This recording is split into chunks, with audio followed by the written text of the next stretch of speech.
Hey everybody, what's going on? George the Disney Italiano coming to you with another Citrico Central Live just because I want to. That's basically like what I titled it. It's just because I can.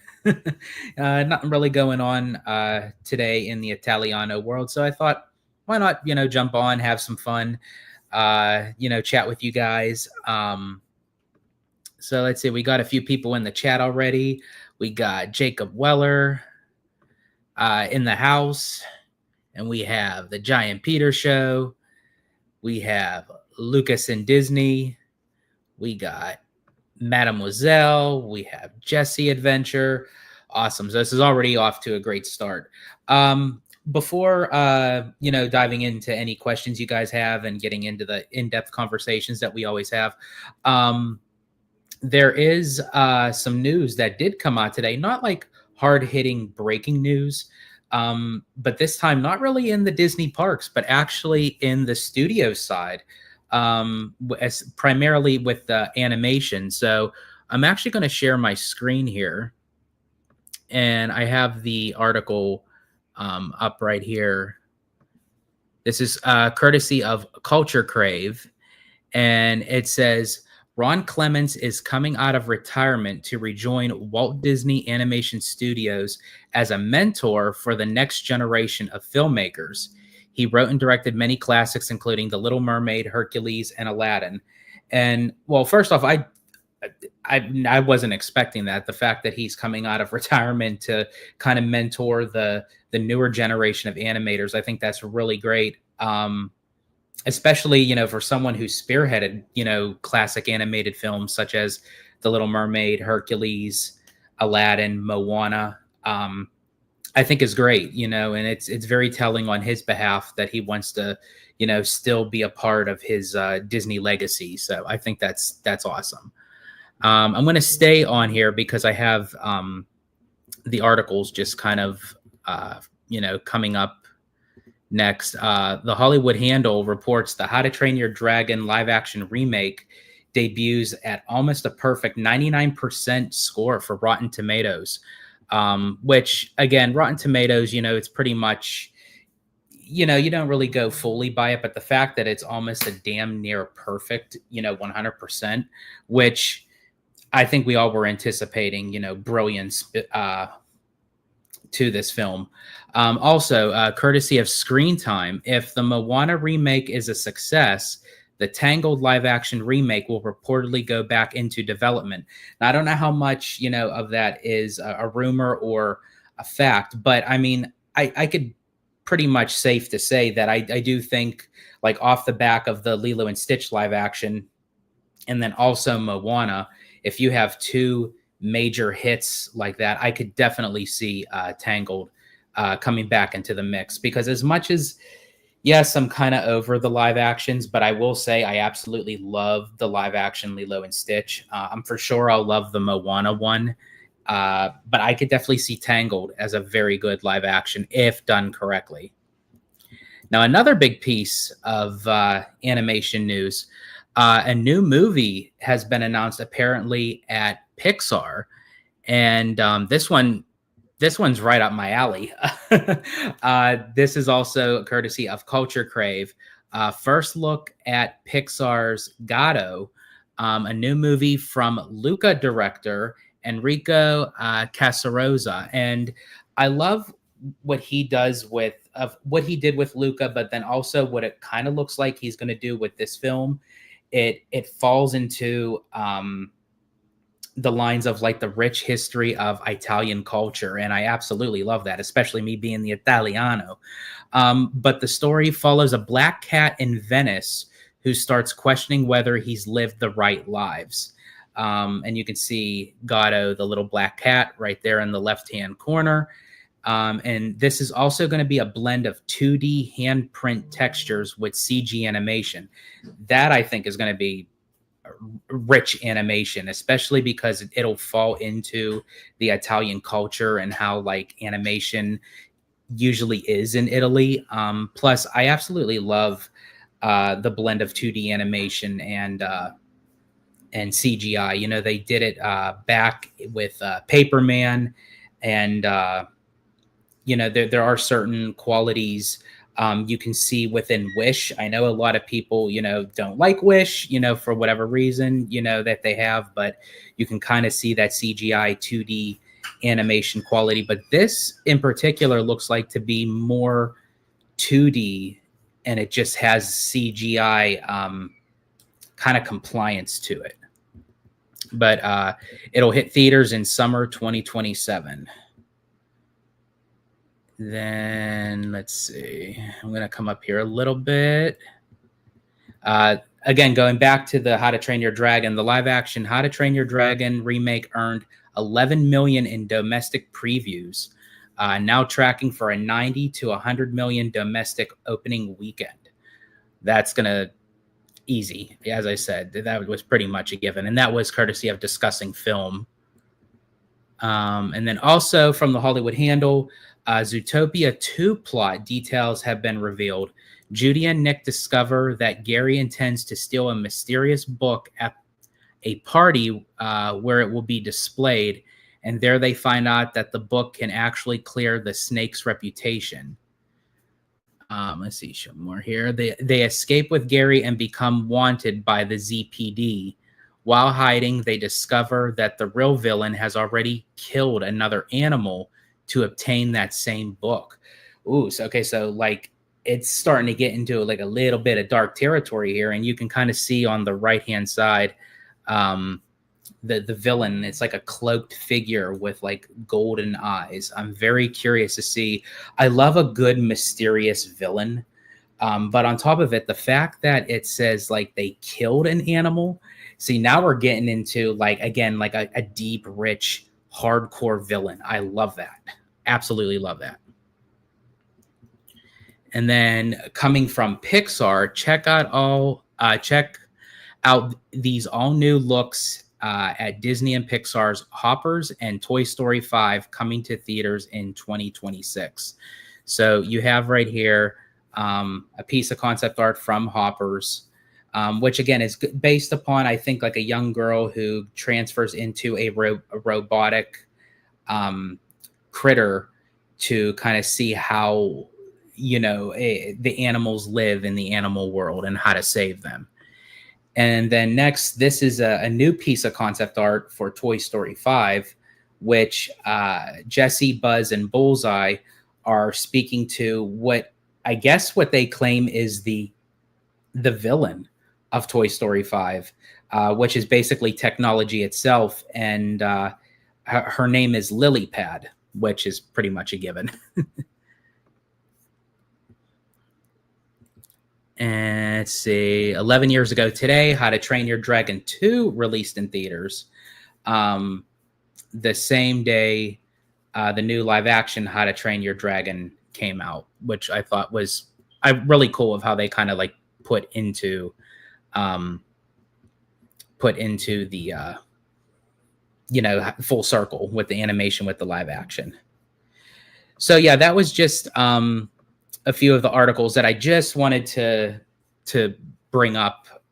Again, just because we talk about the parks a lot, but we don't really think about what's going on in the studios until they actually make announcements. And they kind of released some hefty stuff in the studio. Now, again, some of it was also coming from How to Train Your Dragon and what have you. But the bulk of it was coming from Disney and Pixar. So very interesting stuff. So I'm going to catch up here on the comments here.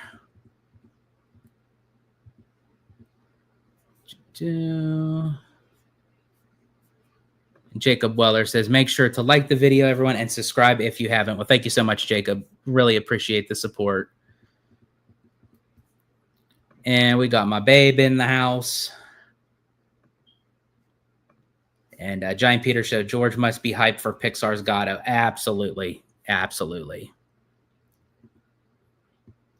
And Jacob, actually, I'm going to go back up to your first comment up here, because speaking of How to Train Your Dragon, just got done watching in 4DX at Regal Cinemas, the How to Train Your Dragon movie yesterday. Mind blown, awesome. Felt like I was riding a dragon. Tears were shed. Amazing effects.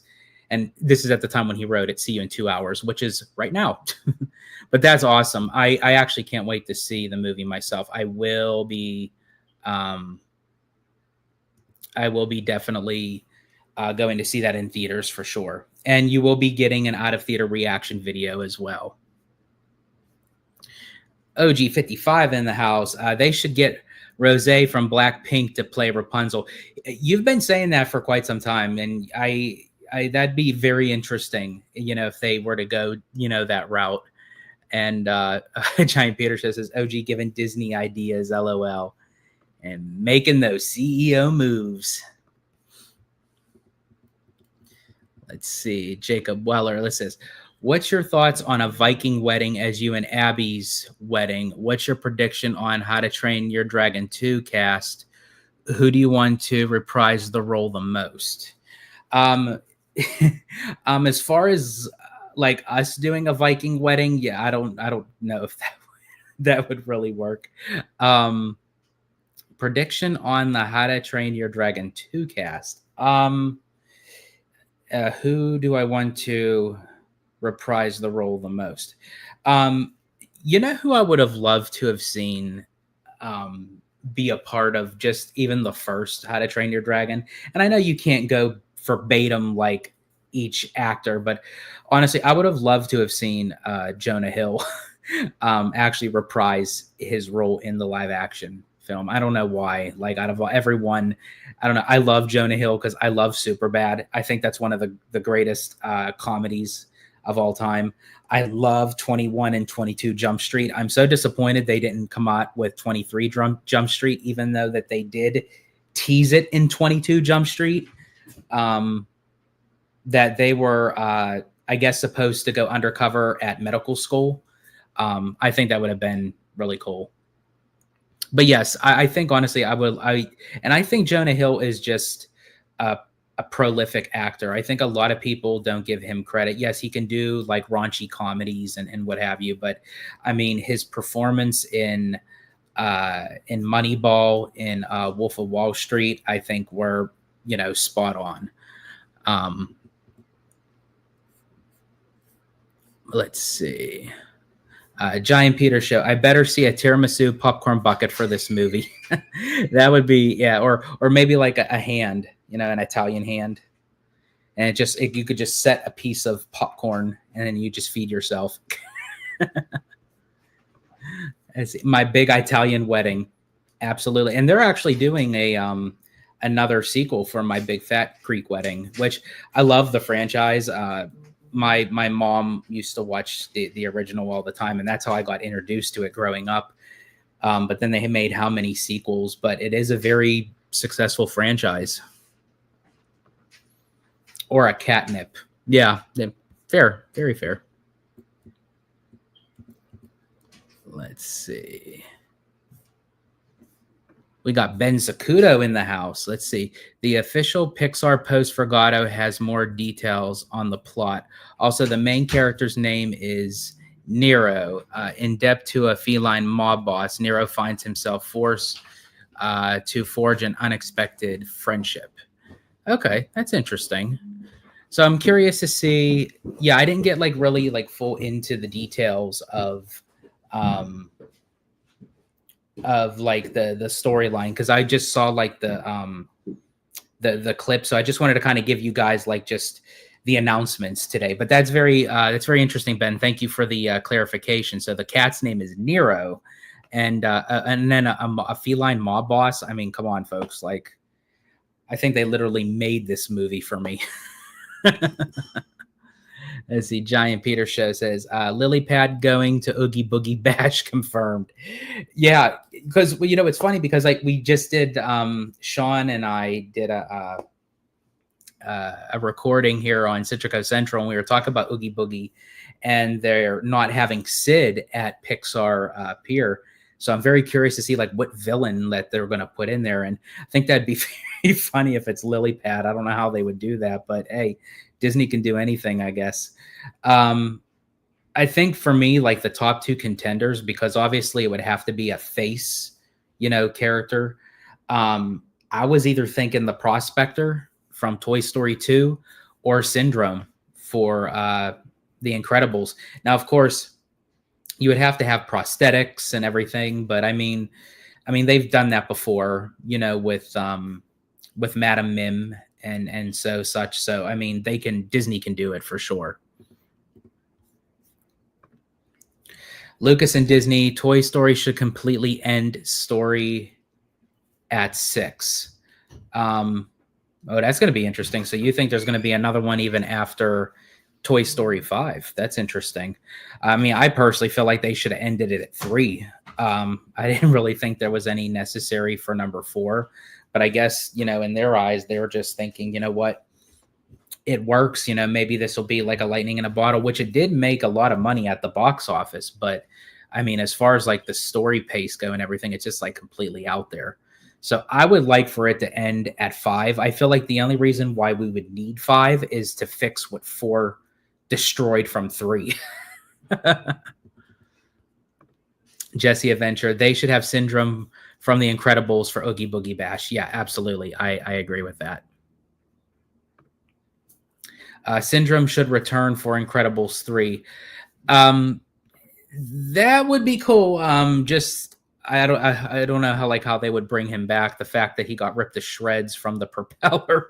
But what's funny is I do like Syndrome as a villain. Like I think he was a very good villain in the sense that he wasn't like a typical like big buff strong kind of thing, but kind of like a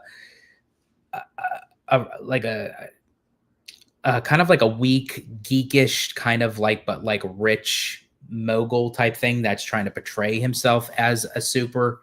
But yeah, I think he was a good villain, and I think he would do very good for a character at Oogie Boogie.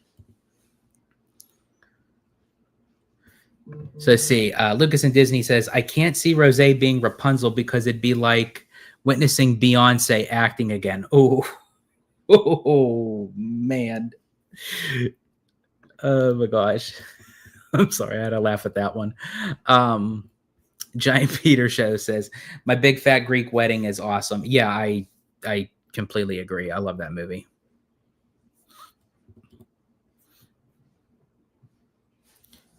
Let's see.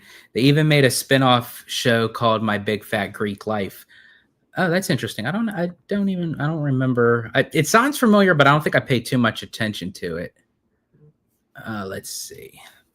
Ben Sakudo, have they done Lotso before? He's having his moment with merch at the very least. They usually have Lotso as a character meet and greet, but like a full costume character. He's not like part of like the tree trails where you meet and interact with him, like talking to him or having him interact with you. But they do have Lotso meet and greet over by I don't know if it's over by the pier or if it's closer to where like where the standing room is for World of Color.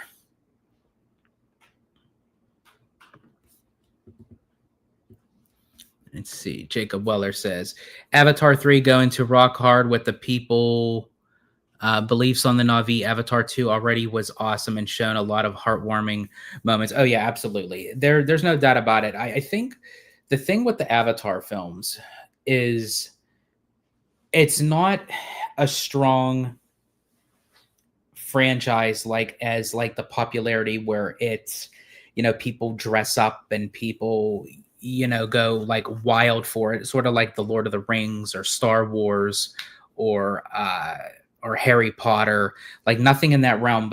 And I feel like that's where people are like, okay, I'm not really a fan of Avatar, but I think in that realm, that's what they mean. But when it comes to the films, it's just, they're a masterpiece of cinema. And what James Cameron did to bring these characters and the world of Pandora to life is just phenomenal with the technology, and not even just watching the movie, but knowing how the movie is being made. The fact that he created a specialty camera and they're in the soundstage, they're in the studio, and he's looking through this camera and he can literally watch the actors perform while looking through a lens of like what Pandora looks like that they created. I mean, that is just beyond genius. So absolutely, yeah. Fire and Ash is going to go off on all cylinders. Jesse Adventure says, I want a Toy Story that takes place between 2 and 3. That's interesting. Okay, so you want something where you still see Andy growing up in that sense. You want to see him like where he's interacting with his toys with now that he actually got Jesse and Bullseye. You never really got to see him play with them like as a young child, even though they have like the beginning montage of Toy Story 3, and then he also played a little bit with them with Bonnie at the end. Spoiler to everyone who hasn't seen Toy Story 3 yet, but yeah, that'd be interesting. And OG says, curious how Toy Story does at the Pennsylvania box office. Of course, got to use my Pennsylvania accent all the way. Which, by the way, speaking of OG, around the time that this live will be over, definitely hop over onto Orange Grove 55 because I will be doing yet another live with my boy OG. So we're just going to keep the party going. So you guys got a Citrico Central live, and you guys are going to get a Orange Grove 55 live. I believe it's going to be around 7:15 Pacific time. So definitely check that out. Jacob Weller says, imagine Avatar villains coming.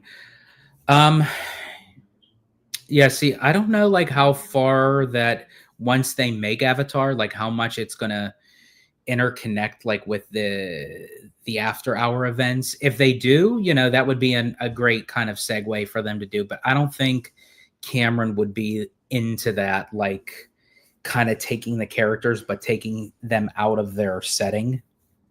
I'm not sure how that would work.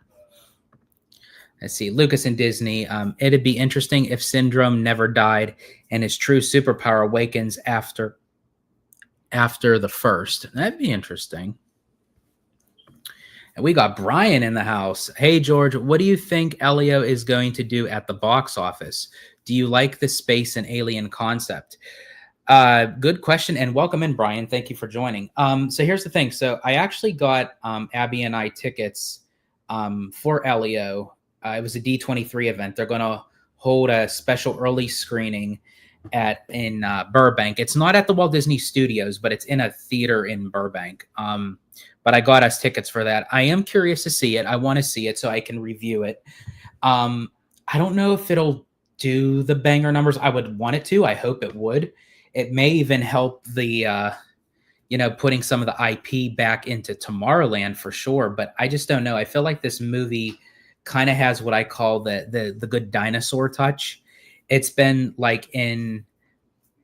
in pre-production and post-production, like for how many times, like changing of the scripts, changing of the storyline, changing of the animation. It just feels like the movie was all over the place. And as I said, I am curious about it. I just don't know if it's going to do banger numbers. I really don't. Because it still kind of gives off that vibe of Strange World, like with the alien creatures and everything. And I feel like it's not like the best quality kind of animation, if I do say so myself. Now, again, if it does well, I will eat that crow.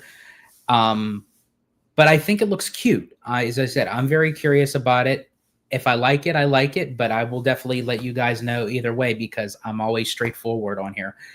Speaking of animation too, and D23, this morning they released the first ever D23 tickets for the tours at Pixar Animation.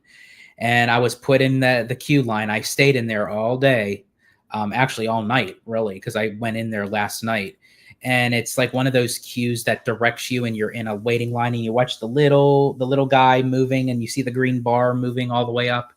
Well, I was in that queue for about 9 or 10 minutes. It redirected me to D23 website to purchase the tickets, and guess what? All sold out. So it's almost like it's a tease when they do that. I hate those lottery system kind of ticket systems because it's like I could be in there all night waiting, and then someone that could just jump on 2 minutes before you enter the queue, and they get pushed ahead of me, and they're able to purchase tickets, and then I'm up Shit's Creek, so to speak. But I mean, the tickets were very pricey. They were about $300 per person. But knowing me, I'm just a baller that I would have loved to have taken that D23, first time ever, tour through Pixar. Hopefully, and I think this is probably just the beta testing and of how popular that it's sold out within minutes. I'm for sure that they'll do more of these to hype up the demand, sort of like how they do the studio tour at Walt Disney's in Burbank. I'm for sure they'll do the same for Pixar as well. Let's see. Lucas and Disney. I think Elio will actually do decent at the box office, more than what people say. Probably at like 500 to 700 million. Okay. All right. Fair enough. And actually, OG agrees. As I said, I want it to succeed. It just, for me, I'm just curious to know if it's going to go down that good dinosaur route, but I'm curious about it. Let's see. Ben Sakudo says, don't discount Pixar. And to be honest, there's not much competition for the whole summer. That is true. I mean, they did make a good change up to the fact of that it was supposed to be released this weekend. But the fact that they moved it, to not go head to head with How to Train Your Dragon. But I don't know. For some reason, I still think like between the live action Lilo and Stitch and the How to Train Your Dragon, I still feel like will be like the high end of the box office. But as I said, I could be wrong. As I said, I've been saying it the whole entire time. I hope Elio does well. It's just after following this movie for how many years in production, I don't know. I just don't know about this one. Let's see. Lucas and Disney. Let's see. The trailer actually has enough gags and interesting plot content that people will be hooked to watch it.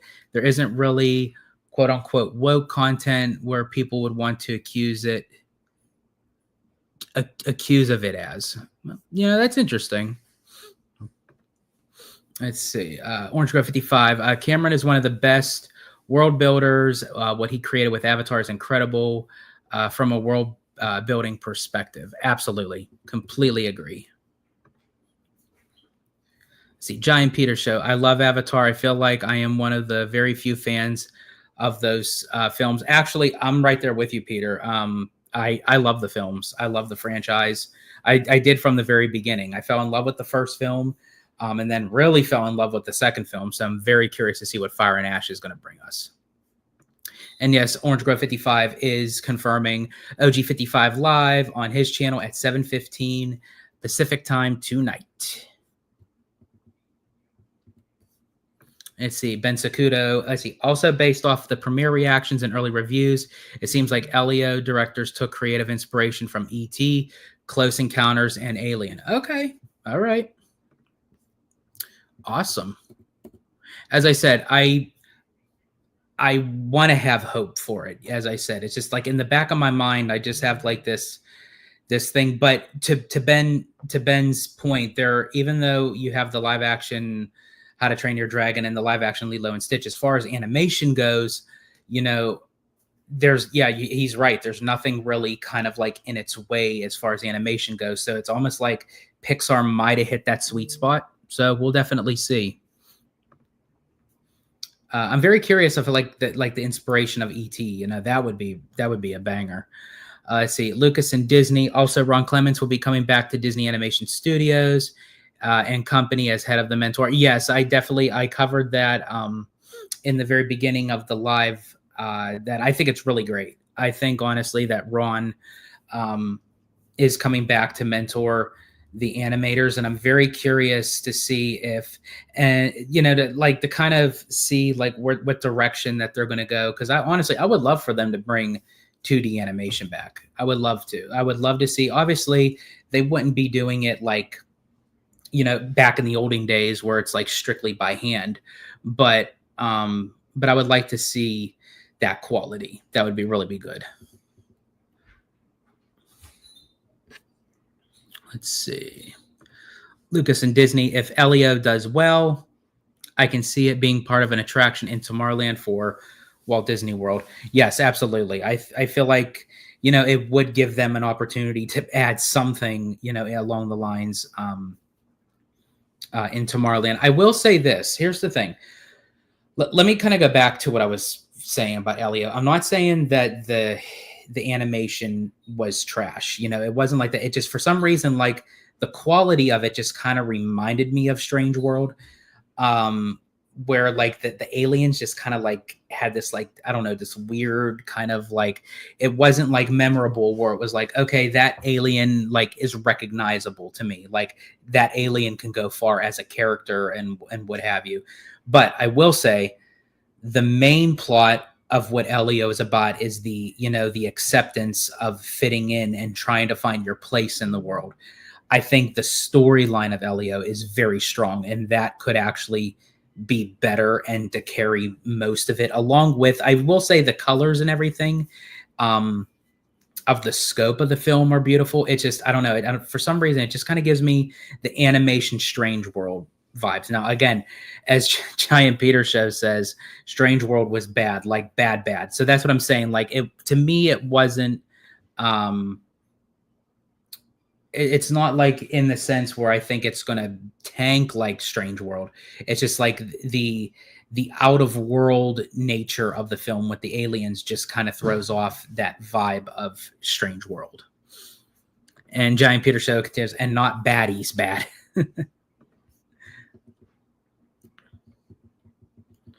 Let's see. Lucas and Disney says, I think Strange World didn't really have enough moderation due to COVID pandemic issues, and also it was really rushed with no trailers.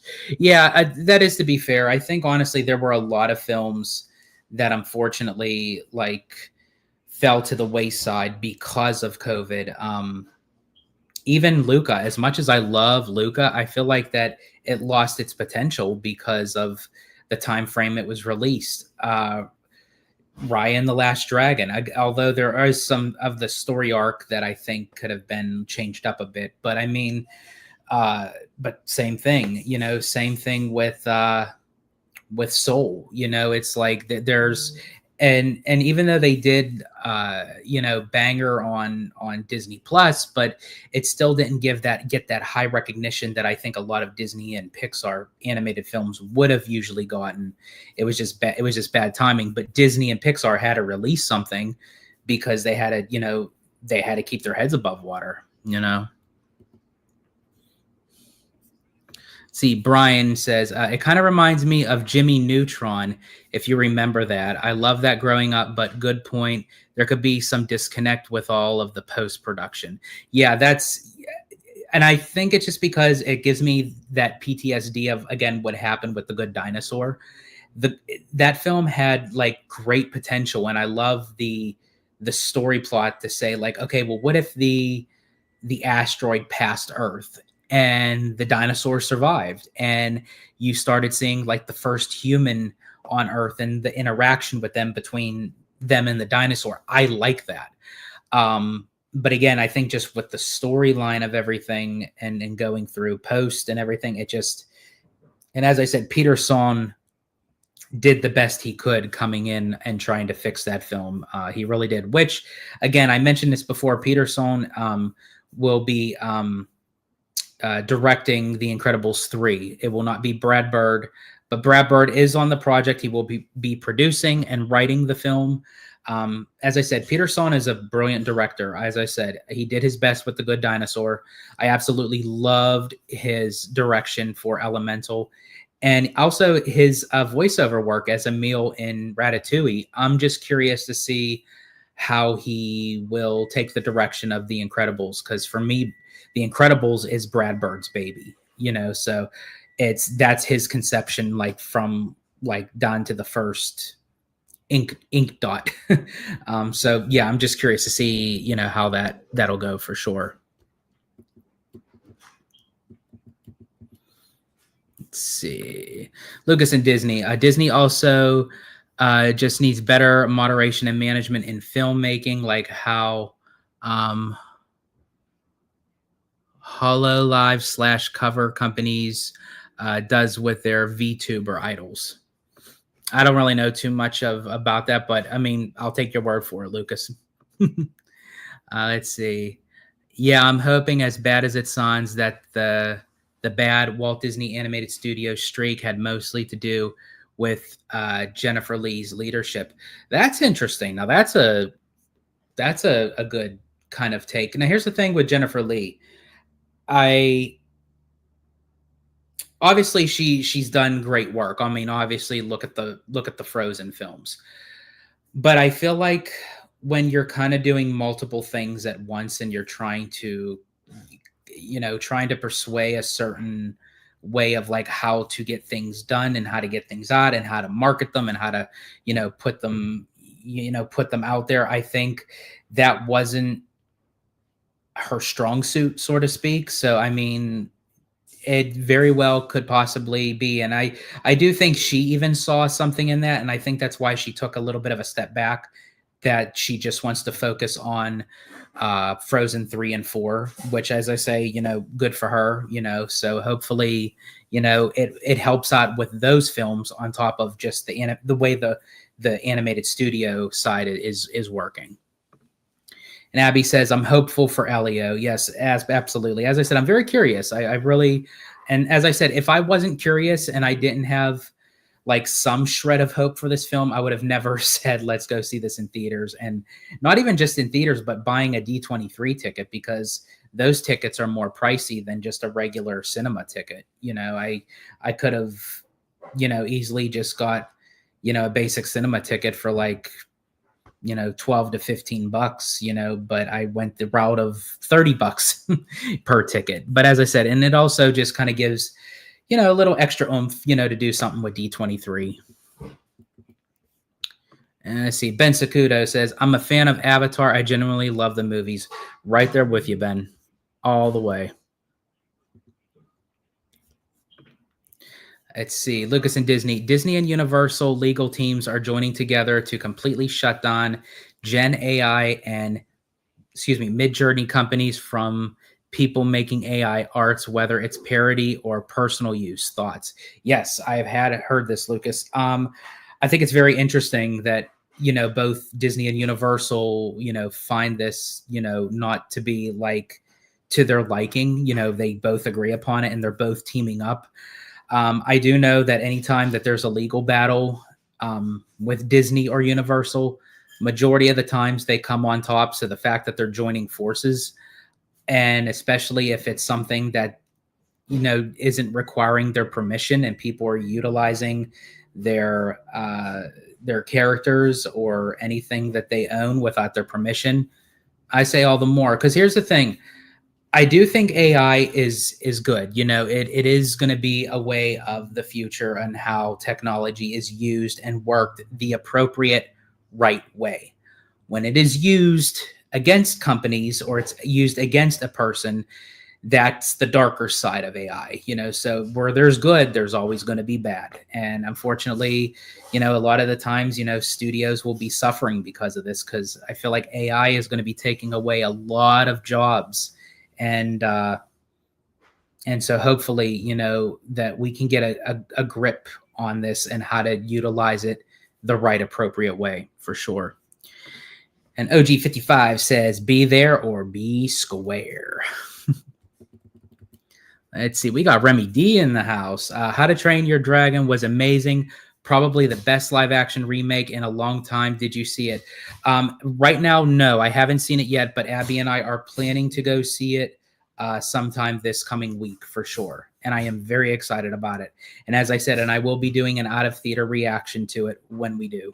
So definitely look out for that, that drop on Citrico Central.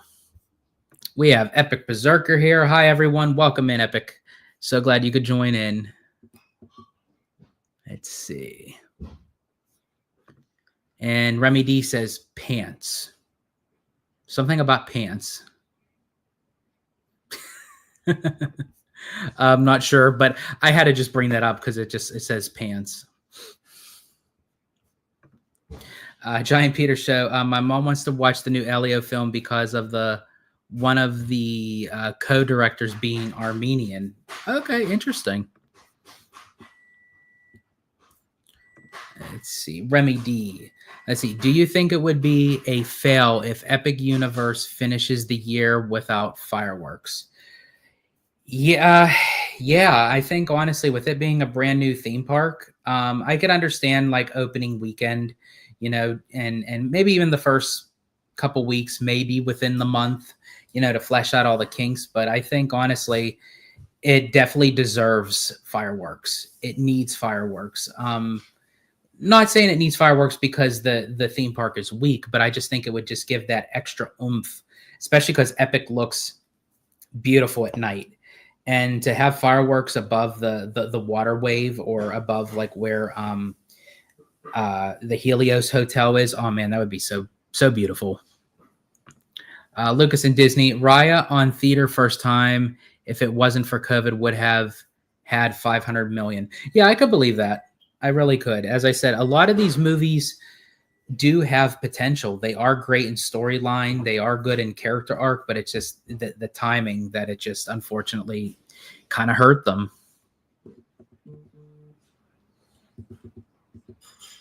Let's see.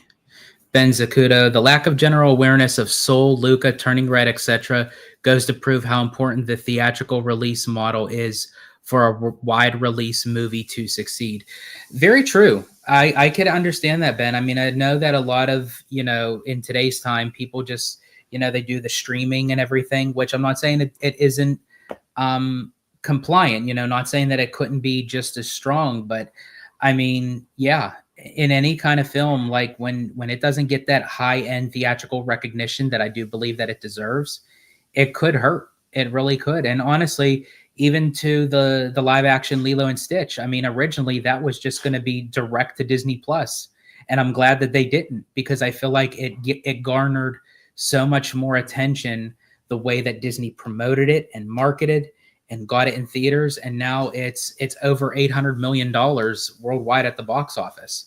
And just think, that would have been $800 million less if they would have put it on Disney Plus. Yeah, it would have got the views, it would have got banger views, could have gotten, a lot more subscribers, but you can still do that by releasing it in theaters first anyway. Why sacrifice one over the other? Have both. And we got Cassandra Chamberlain in the house. Hi, everyone. Happy Friday. Happy Friday to you, Cassandra. Welcome in. Let's see. Lucas and Disney, what show would make billions of bucks on the movie theater? Bluey the movie. Yeah, I could definitely understand. I mean, the fact that little pup, I mean, the numbers that it brings in the streaming. They did the character meet and greet at D23. They're also going to implement Bluey into the parks more and the cruise line. Yeah, I could definitely see a movie for sure, and I think that would bring in the bucks. Abby says, happy Friday the 13th, which, by the way, of course, with it being Friday the 13th, Universal had to drop the news for Another House, which we all were kind of anticipating that it was going to happen anyway, but that Jason is going to have his own house for HHN this year, which, again, perfect timing to announce that for Friday the 13th.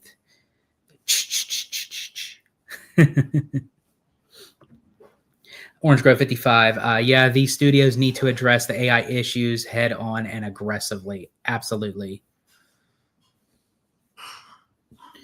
And Epic Berserker says, In and Out and Italiano live. Heck yes. Oh, that's awesome, man. You get some In and Out watching the Italiano live. Man, that's like two peas in a pod, man. That's like peanut butter and jelly. That's like lamb and tuna fish. Like, that's just like all together, man. And if you don't get the lamb and tuna fish joke, it's from an Adam Sandler movie, Big Daddy, 1999. For all of you who've seen it or not seen it, definitely see it. It's hilarious. Let's see. And Lucas and Disney replying to Orange Grove, Nintendo will be going for let's see, dessert in legal action once Disney and Universal take their entrees. I could see that. Definitely. Tommy Toon World in the house. Yo, George, yo, pumped for the Jason universe. Absolutely, man. Yeah, just was mentioning it just a few minutes ago. You know, Friday the 13th, drop Jason. It was only appropriate. Brian says, what are your top 10 Disney company movies in order, including all Disney property like Fox, Pixar, Marvel, Star Wars? I want to understand your taste. LOL. Oh, wow. Okay. So actually include like all the properties like within the top 10. Oh man. Okay. That's kind of widespread.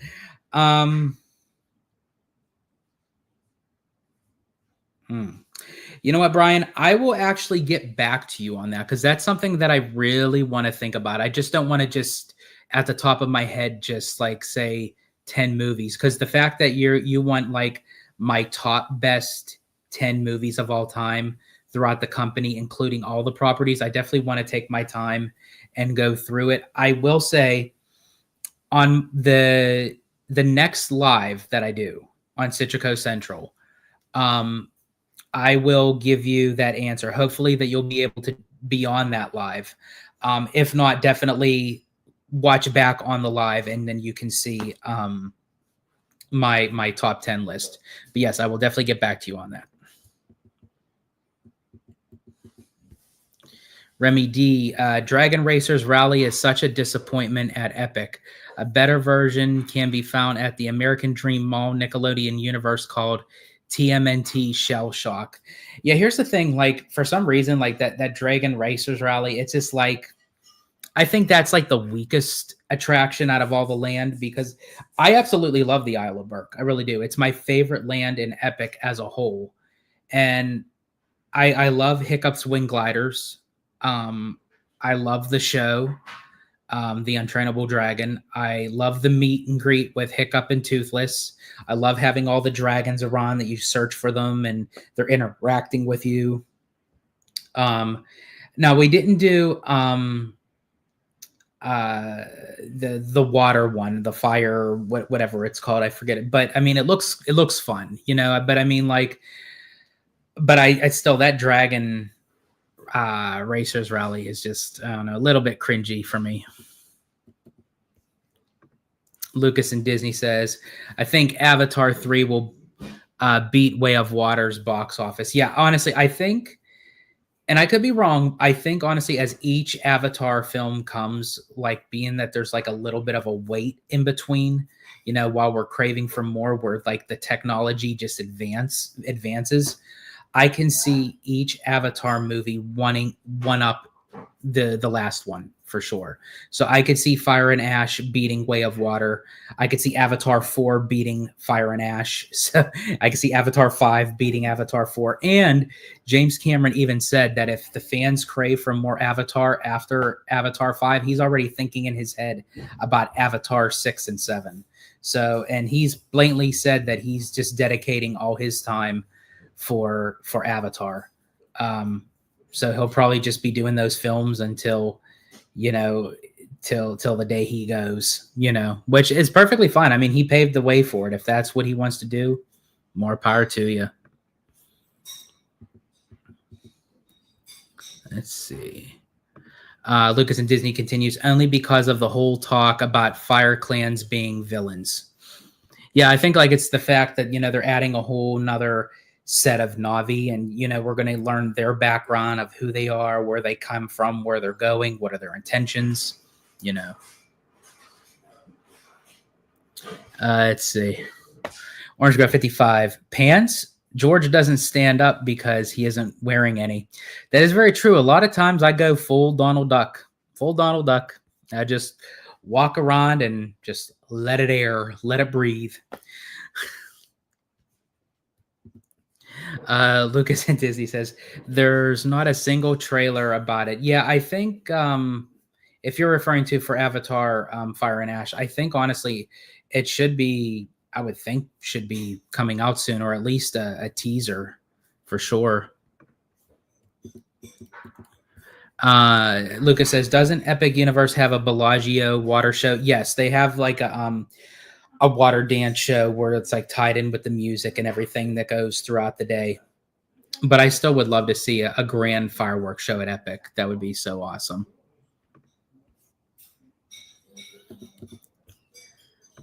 See, Remy D, Epic has what I called the water of no color. I like that, water of no color. It's the wonderful world of no water, no color. Let's see. Disney should respond by bringing back Rivers of Light at Animal Kingdom. Yeah, that's another thing too. And I was talking with Sean about is it's just a shame they have that whole outdoor kind of amphitheater, if you will, with the bleachers at Animal Kingdom that was specifically built for Rivers of Light. Now I know that the show had a lot of issues. But maybe not even bring back Rivers of Light. Bring something in to utilize that area. Something more geared towards a lot more like Disney IP that's tied into like the animal realm. And again, you don't have to have pyro. You don't have to have fireworks. I mean, technically they can't, but I'm just saying like you can still have a great show without it. They don't even have to have drones. I mean, if they wanted to have drones, that would be cool. But I mean, just give us a great water show. Bring out some of those like those kind of like water parade floats, have the characters on it, at times. Like they can do it. It's been done before. So, Disney doesn't have the excuse to say, oh, we can't do it. Technically you can. It's just you just don't want to.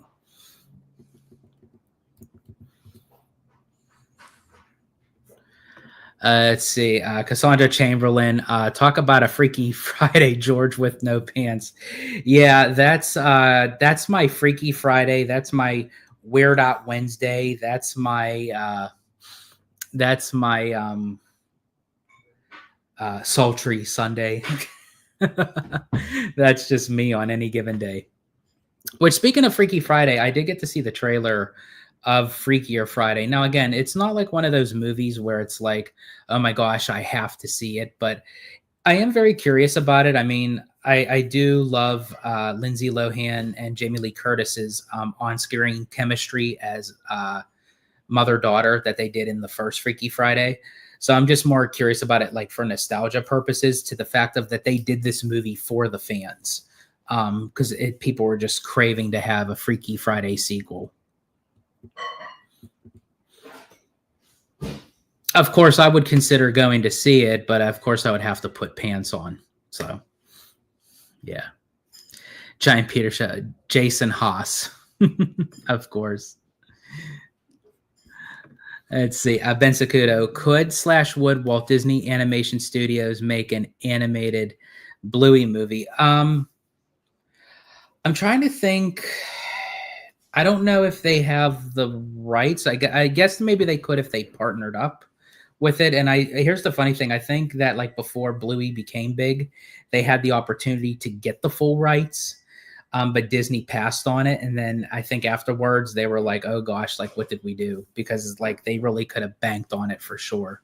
I think in time they probably could like talk to the right people, sign the right papers, cross the T's, dot the I's, all that good jazz. Because I think honestly they're going to want to, capitalize on Bluey, and I think they're kind of slowly like integrating her. I didn't say him, I said her, because it took me some time to realize that both pups are girls.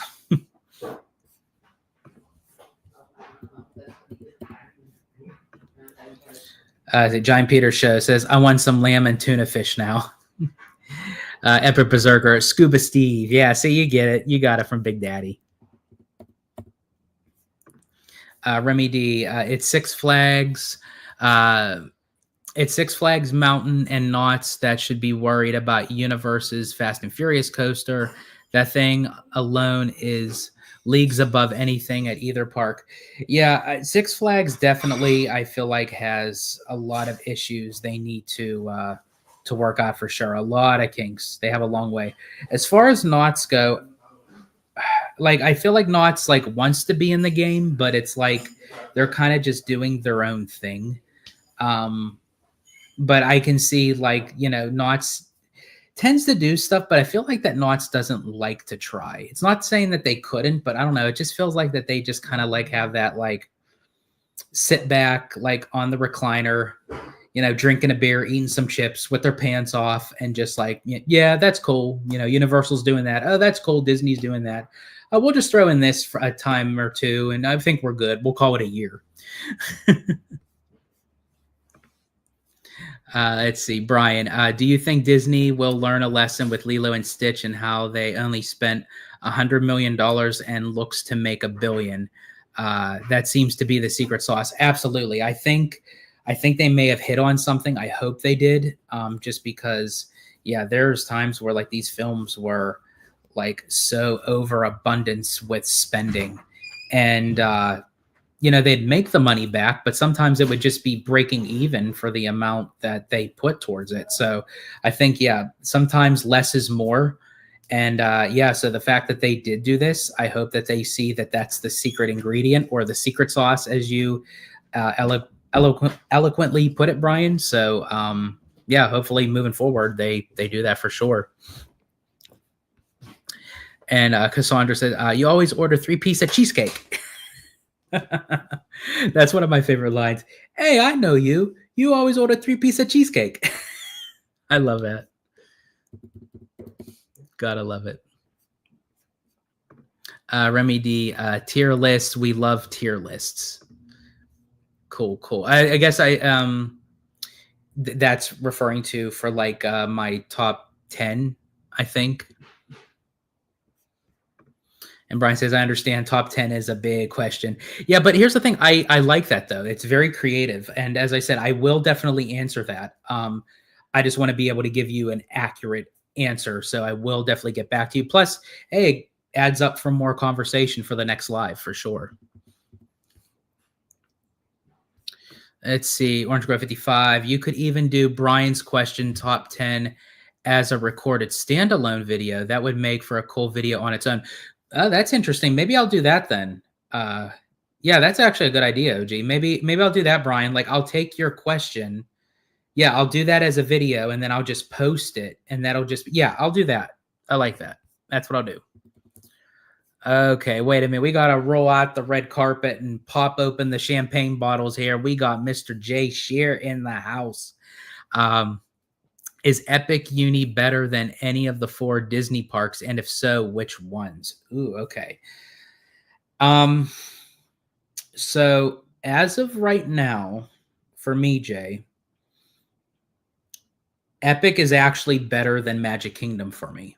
And I know Magic Kingdom is still the top dog. For me, I think it'll still always be top dog as far as like in the theme park industry. And I think that's great. That's perfect, because a lot of people, resonate to that park. They resonate to Cinderella's castle and everything. But everything that is involved with that park, I feel like it's still a little bit stale and lackluster for me right now. Of what Epic has, it kind of is a little bit better than Magic. Now, once the Cars area and Villains come out, depending on how well it's perceived and how well it's done, that may change my mind. But yeah, for sure. I would definitely say better than Magic Kingdom. Possibly for me also even better than Hollywood Studios. Now, here's the thing. They have a lot more to offer than Epcot and Animal Kingdom, but for me, I still can't put anything above Epcot and Animal Kingdom because those 2 theme parks are so different. They're so unique that you would never be able to see another theme park like that probably ever again, especially at least with Disney anyways. So I'd say Epic is above Magic and Hollywood Studios for me right now. Now, again, also too, once Monsters Inc. comes out, that might change a little bit.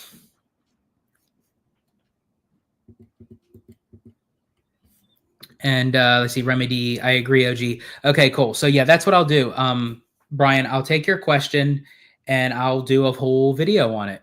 And that's what I'll do. And then I'll give you the full credit as to why I made the video and everything. So yeah, I think that'll be great. Absolutely. And we got Disney Diva Gem in the house. Hi, y'all. Walking around pre-Avatar DCA. Awesome. Well, welcome in, Gem, and definitely have fun. Definitely stay hydrated, and because it's a hot one out there, for at least over here it is. But you're walking around where Avatar is in DCA. That's and actually upon everyone's request, and just so you know, guys, I did talk to OG. He and I will be doing a walk around for DCA to cover like all those spaces of Avatar and Coco and all that stuff. So we will be doing that.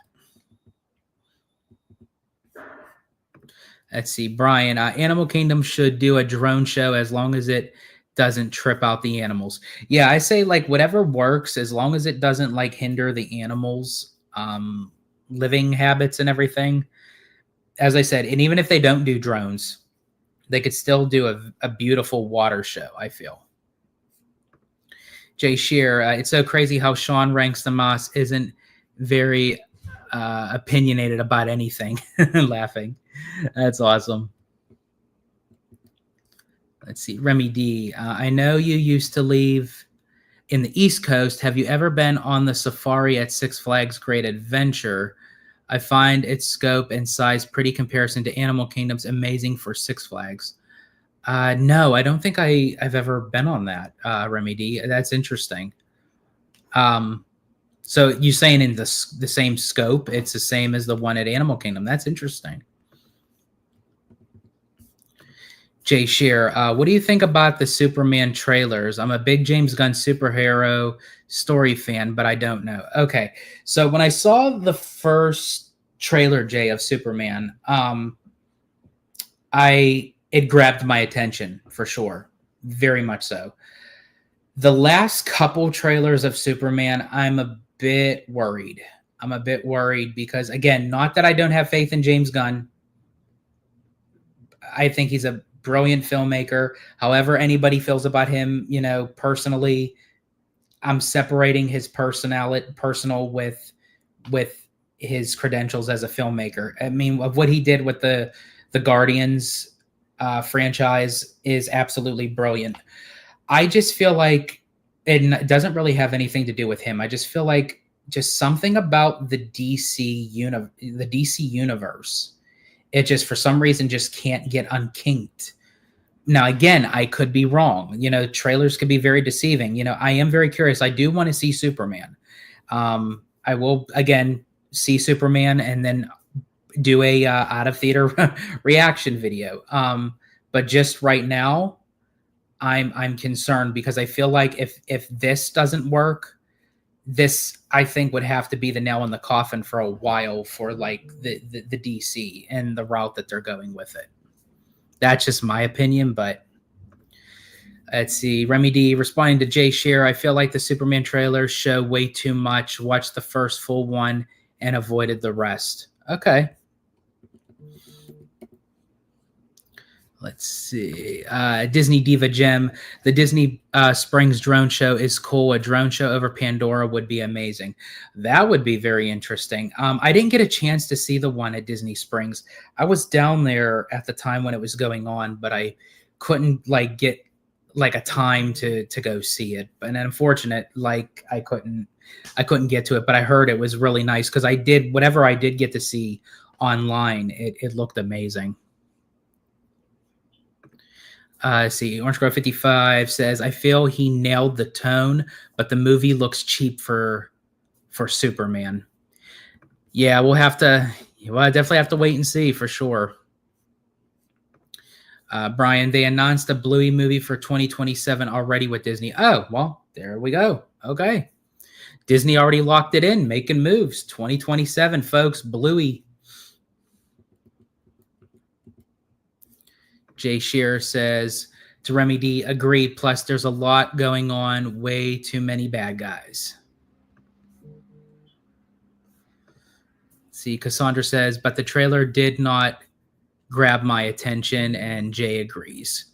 Yeah, as I said, like the first trailer, like for me, it did, like I was curious, like to say, okay, like from this first trailer, like where is he going to go with this? Like I'm intrigued to see like where it's going, but like as it kept on going, I'm like, okay, if this is really the route, I don't know about this.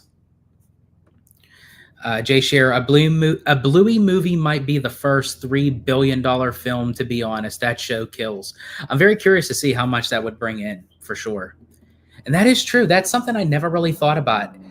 The first 3 billion, like there are movies that hit 1 billion, they hit 2 billion, but there's not a movie that achieved the feat of 3 billion yet. That's interesting.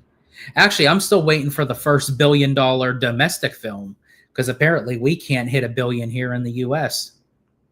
I'm waiting for it though. It will happen. Remy D says, right, I want to go back to an era of superhero films where it's not an ensemble, just a single hero fighting single overpowered villains. I think that would probably be best. And I know a lot of people were kind of going off of like what Marvel did, but again, Marvel hit those right notes when it needed to. And honestly, even right now, Marvel was having a hard time with it. Because it's like when you try to stretch it and you keep on going the same thing, sometimes it just gets lost on the rabbit hole, just kind of like go with it. And then if it works, and then when you start to see it kind of, taking the back seat, go back to what just do a single superhero movie. It's like, I completely agree. Jay Shear says, I think the more character-driven stories work really well in that genre. Absolutely. Epic Berserker, best line for Big Daddy is McDonald's breakfast horse shit. Oh, gosh. Let's see. Jay Shear, let's see. Epic is better than Magic Kingdom, the Italiano. Oh, geez, here we go. Remy D says unsubscribed. I don't know, because here's the thing. As I said, I'll always see Magic Kingdom as the top dog. I always will. As rightfully so it deserves. But for me, when I go into a theme park right now, just Epic has what I'm looking for right now. But as I said, with Magic Kingdom, when it starts to get its own better identity with cars and villains, as I said, I think that might change for sure. Oh, Jay continues, and maybe Hollywood Studios. Let's see. Cassandra said, the man has spoken. Jay says, Italiana going full balls to the wall and not giving a fuck. Nope, I don't. Nope. Brian says to Jay, Bluey movie, if done right, will break the record for animated above and beyond Inside Out 2 for me. Ooh, that's interesting. And then Disney Diva Gem. And yes, Cassandra, he said what he said. Let's see, Lucas and Disney. Hey, Jay, when can you bring me into your future films?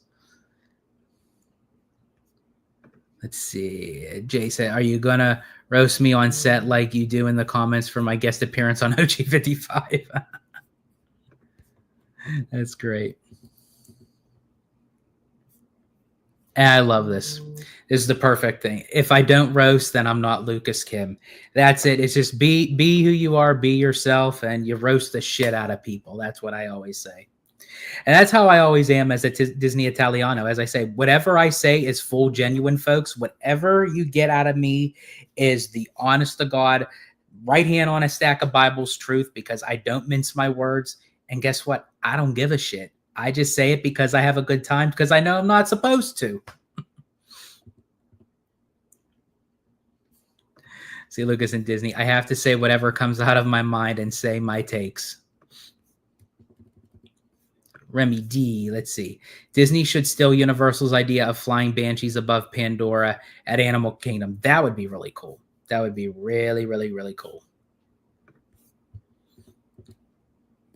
But actually, here I'm going to stop for a second. If you guys wanted to kind of get my take on where I'm placing my theme parks right now between um, just Florida's parks. My top one for me is Animal Kingdom, then Epcot, then Epic Universe, then Islands of Adventure, then Magic Kingdom, then Disney's Hollywood Studios, and then Universal Studios. That would be, yeah, that would be my list. Let's see here. Lucas and Disney, greatest way to have Warner Brothers to make huge blockbusters is to reunite Christian Bale, Christopher Nolan, and the rest of the crew of Batman Dark Knight sequels. That would be. I mean, here's the thing. I love the Dark Knight trilogy. It's I absolutely love that trilogy, especially the Dark Knight with the late great Heath Ledger as the Joker. Phenomenal, brilliant work on his behalf. He deserved that Oscar. It's just a shame that he wasn't here to accept it himself. But Christopher Nolan, I mean, he has like the Midas touch. Like any film that he does just turns to gold. I'm very, I definitely want to see the Odyssey for sure when that comes out, because I like talk about like a big budget blockbuster, you know, from Christopher Nolan. Like that's going to be awesome. Let's see. Epic Berserker says, so did the Figment movie just get silently canceled or what? That's the weird thing. Like we heard things like going around that, you know, Figment was going into WDI and Figment was up at the animated studios in Burbank. And it's like, we still didn't get any clarification on an upgrade to the Imagination Pavilion at Epcot. No word on the movie. Not saying that they're not doing it, but they haven't said anything otherwise.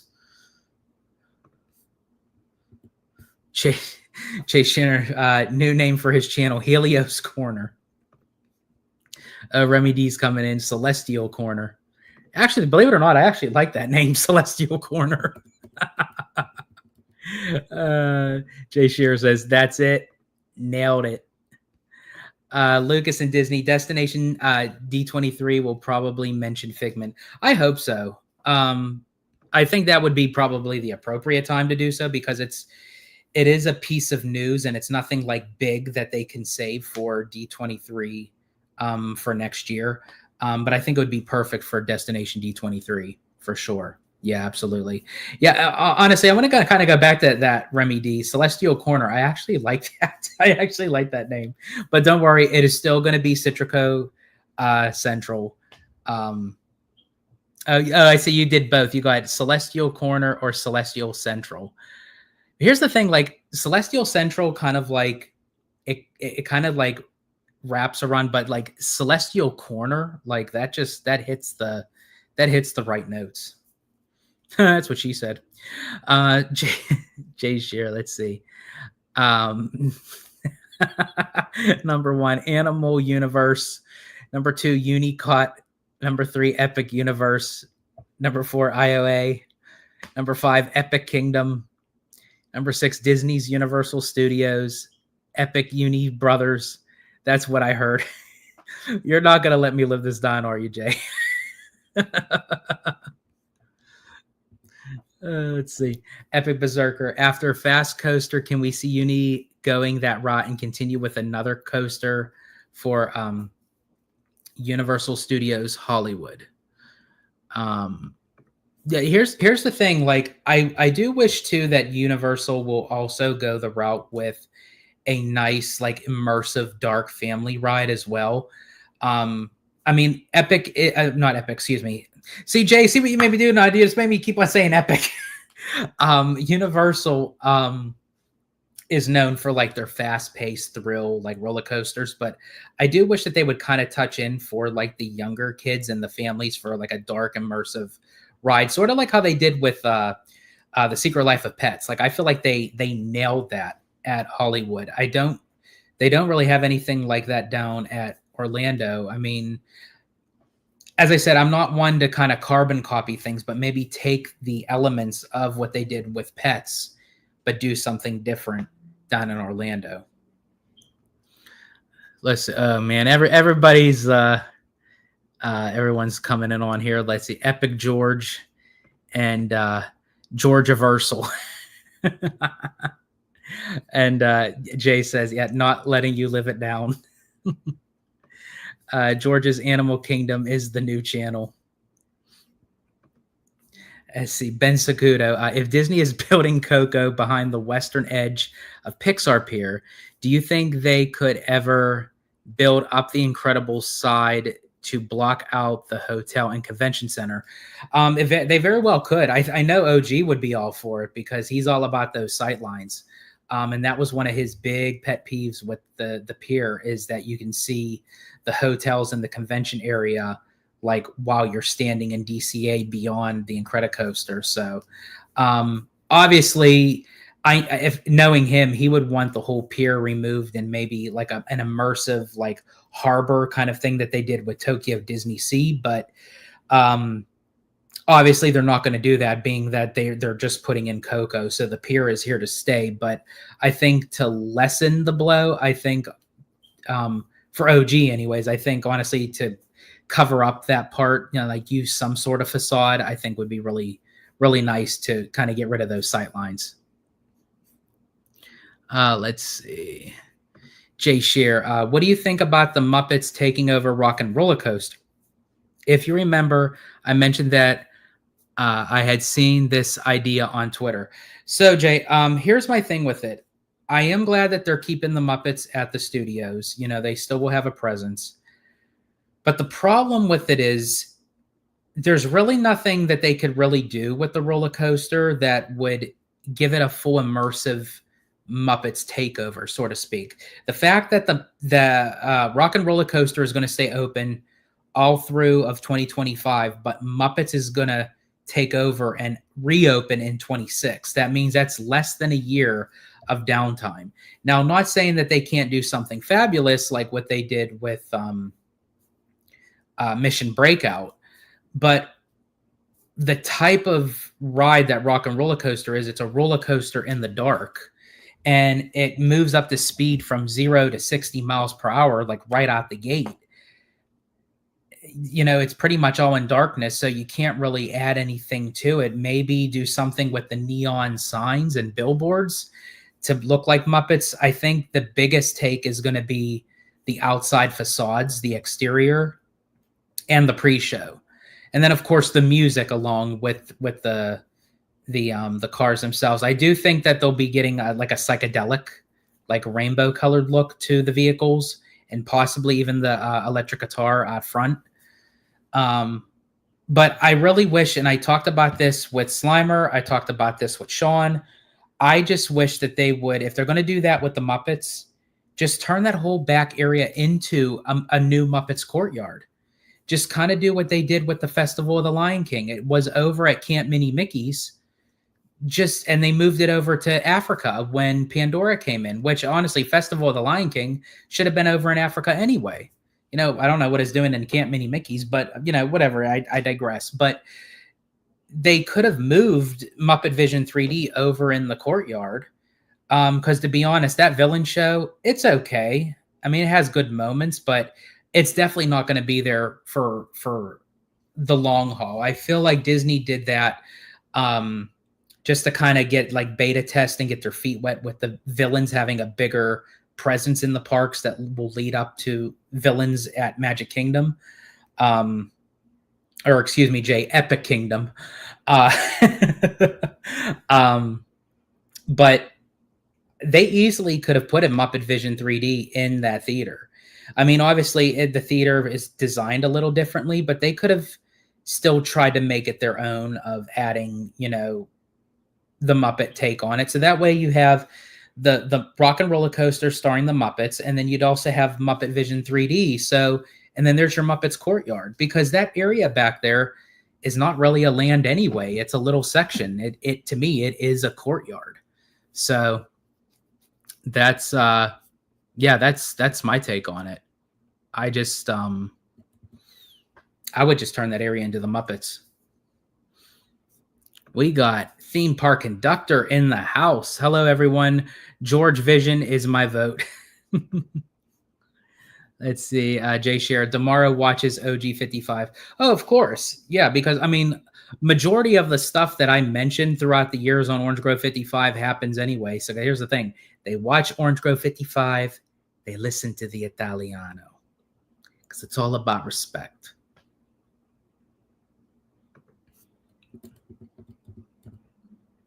Let's see. Orange Grove. Orange Grove. I love Nightlines. Like that video we reacted to with Madison Beer in it. Oh, wait, you mean theme park sightlines. Yes, bro. Theme park sightlines, not nightlines. Get your head out of the gutter.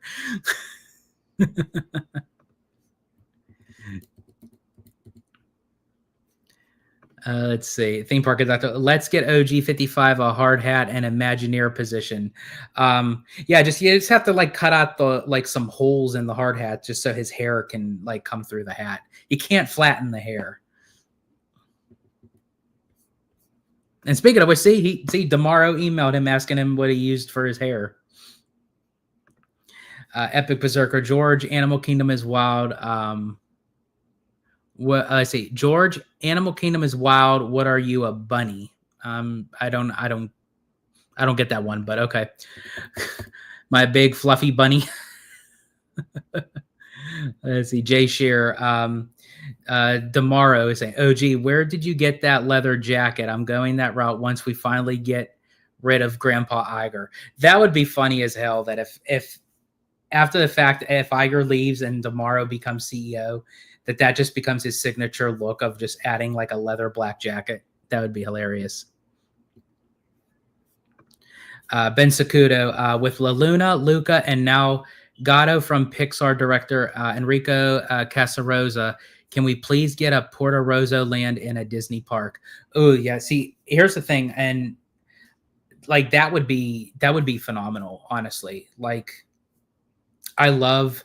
Not just because I'm like Italian, but I love just the architecture. I love the style between, honestly, and I think that's where I kind of went for Celestial Park, because Celestial kind of has this like Greek look, and even to the Lost Continent, I love that kind of mythology look to it. And I feel between Greece and Italy, their architecture styles kind of showcase that, and I love that. So to add that in scope. Absolutely, because I love La Luna, I love Luca. I'm very curious about Gatto. I definitely want to see that for sure. And again, Ben, thank you for clarifying the storyline and the character's name and everything. As I said, I actually found the news like right before I jumped on live, so I basically just took with the article that I found and just ran with it. But I'm very curious about that.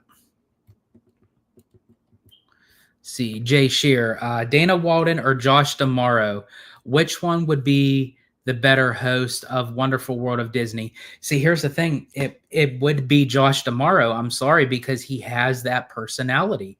He has that kind of Eisner quality that he can work a crowd. And honestly, even a little bit better than Iger, because Iger, he can talk to the people, but he's still business, even though Damaro is, but I feel like Damaro can kind of come down like off that like high pedestal, so to speak, and talk to the people. Like that is, I think, his strong suit for sure. Let's see. And Disney Diva Gem says, not the Cardigans, Daddy Damaro. See, Brian said, I saw some rumors of Muppet Vision 3D going to Hyperion Theater since Florida is getting monsters, a switcheroo, as they say. I don't, I mean, I don't know if they would dedicate a whole like big like Broadway style theater to that dedicated to the Muppets. Especially since the Muppet Vision 3D was technically there at Hollywoodland before. But I don't see it going in the Hyperion. Actually, as of right now, I don't see anything going into the Hyperion. I think honestly they would have made some sort of announcement, and they very well could, but I honestly, it's a big chunk of land, and let's be honest, the inside of the theater is beautiful. The exterior is god awful ugly. I'm sorry, it is. So I just think, you know, I hate to say it, tear it down, level it out, more room for Avatar or Marvel, and honestly, put a beautiful Broadway style theater in downtown Disney and put a Broadway style show and just upcharge like they do Cirque du Soleil at Disney Springs. That's what I would do. That's what the Italiano would do. Do you think indie show at Hollywood Studios is a goner in 5 years? That's prime real estate. I can see it for sure. I do know. Here's the thing. I enjoy the indie stunt show, but it still gives off that early like Disney MGM Studios kind of vibe where, you know, it takes you behind the curtain, behind the scenes. And that show kind of pisses me off a little bit. It really does. Like I want to see a good like Indiana Jones themed stunt show. Don't show me how you do it. Don't show me how you make it. I don't want to see this big rubber bouncy ball rolling back up and they're pushing it back into the no. Let me believe that it's the actual giant boulder that is like rolling down and is going to crush Indy's bones to oblivion. You know, like that's what I want to believe. I don't want to hear cut. Okay, that's a wrap, folks. Okay, set it for the next thing. No, I can't stand that shit. You know, that always drives me nuts. So it is a good show, but it pisses me off. So, and honestly, it's a big, and you're right, it is a big piece of real estate. Again, take it down, flatten it. You could basically create another land in that area, or a mini land at least. Do something with it. We got Mr. Seymour Duck in the house. Just wanted to say hi before work. Loving the content. Keep up the grind. Thank you, Mr. Duck. Appreciate it. And I'm sending you off with a big quack, quack. And Jay Scherer, the duck drop in. Let's see. Lucas and Disney. If George currently decides to be Epic Universe creator and makes a new channel, call it No Vacancy. Oh my gosh. That is hilarious. Oh, this is a good one. Orange Grove 55 says, "Can we get a Muppets No Vacancy, please?" That would be interesting. That would be a great take of like for anyone who has seen Jay's short No Vacancy, or if you haven't seen it, definitely see it. That would be cool to have like do a Muppets takeover. That would be funny. Oh, so Epic Berserker, Playboy Bunny. Well, here's the thing. I don't think I was ever considered as a Playboy bunny, but in my years back in the day, I was considered a Playboy. Just saying. Oh. That is the one and only Abby. Yeah, she's like, yeah, okay. Let's see. George missed my adult joke about Animal Kingdom. Oh, did I, Lucas? I don't. Can you put it back in there? Did I pass it? Did I pass it up?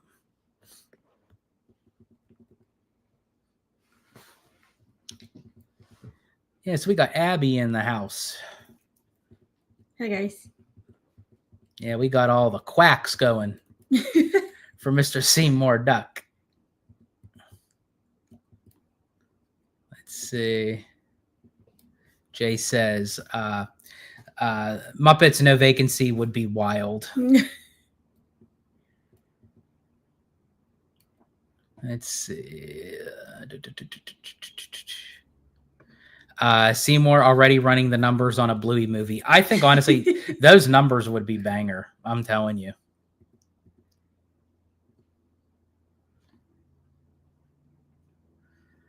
Okay, I have to bring this up, Lucas.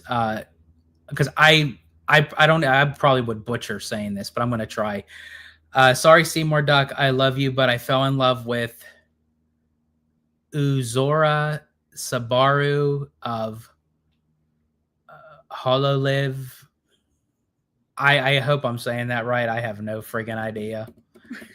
I don't know any of that shit. I'm just throwing that out there. Let's see.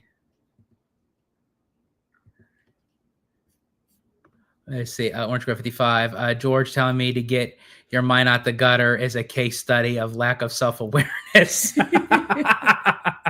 That is true. That's like calling the what is that you're calling isn't that the pot calling the kettle black? Yeah.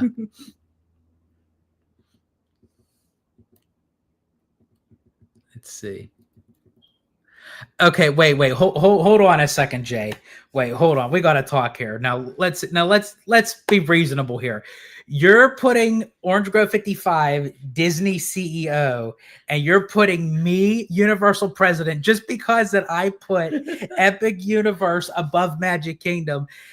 OG has been to Universal Studios Hollywood. More than Disney. Like, Lord, he needs to be the Court de Gras Universal. I just happened to put Epic Universe right before Magic Kingdom, and now suddenly I'm the president of Universal. Oh my God. That's great. Lucas and Disney. The issue about Walden is that she has not been a lot on screen to be the face of Disney company comparing to Josh.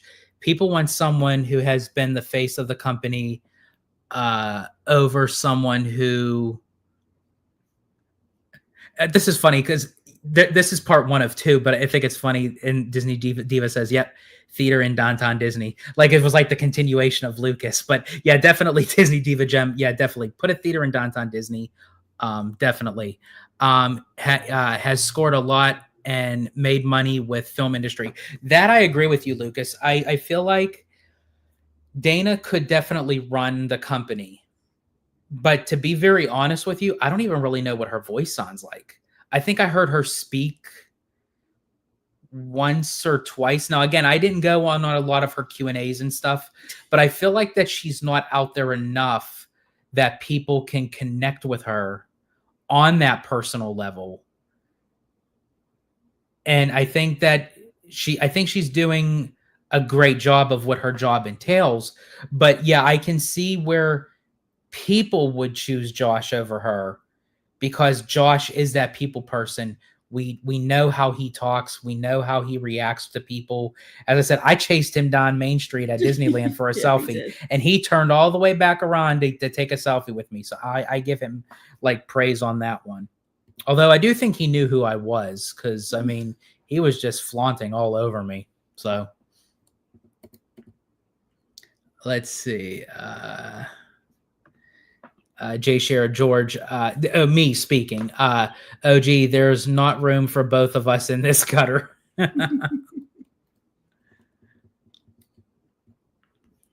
And OG says, completely agree, Lucas. Dana is a brilliant executive, but she seems to lack the PR chops. Yeah, absolutely.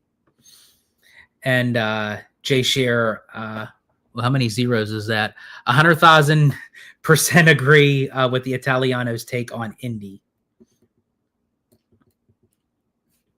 Lucas and Disney said, it's time to make Mighty Ducks sequel movie. I absolutely love the Mighty Ducks. She does why I'm laughing because when we were talking on the phone, I don't even think we weren't dating yet, right? No, we were just talking on the phone, and we were talking about like how I would love to like go to like a movie premiere and everything, and she told me that she went to a Goofy movie premiere and also the second Mighty Ducks premiere. And I thought, how'd you score that? And I know my friend is in the movie. And I went, oh, so you got invited like by your friend who was in the movie. And I'm thinking like a background person, like person in seat number 12, like in the bleachers. And she said, yeah, my good friend Aaron. And I'm thinking, well, that's a little bit specific. And I'm thinking, Aaron, and then I'm thinking, I'm trying to put two and two together, the Mighty Ducks and a Goofy movie. And Aaron, I thought, no. I said, you used to know one of the Bash brothers? And she said, yeah, I grew up with him and everything. I used to like go to the ice rink and like watch him practice skating for the role because he never skated and everything. And I said, oh my gosh, that's awesome. And she was like, why? It's just Aaron. But I thought that that's so cool that she actually knew Aaron, aka the Bash brother, aka who is now married to the Queen of Ice herself, Idina Menzel, which I think that's awesome. Sure, yes, I can. Jay, bring back Emilio. Absolutely. Yeah, absolutely. Yeah, he was really nice. Yeah, she got to meet the whole cast. I met the whole cast. cast because they signed my Mighty Ducks 2 poster and everything. So it's cool. That's awesome. Okay. Abby laughter in the background is diabolical.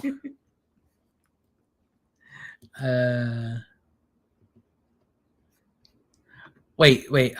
No, you monotone missed the joke. So I still missed the joke with Animal Kingdom. I'm so lost. Did anybody get the Animal Kingdom joke? Because it went like right over. Did you get it? Well, he had put a comment that your new channel is going to be called George's Animal Kingdom. George's Animal Kingdom. Okay. But I'm trying to get the what's the joke? I'm like lost. I'm lost here, folks. Help me. Let's see.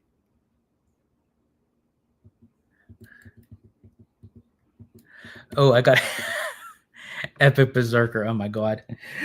Abby makes an appearance. Needed some air from under the desk. Whoa.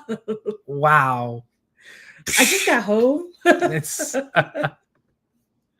good gravy. Trust me, folks, if that was happening, you would have no focus of the Italiano. You talk about my mind in the gutter, I wouldn't even be able to string a sentence.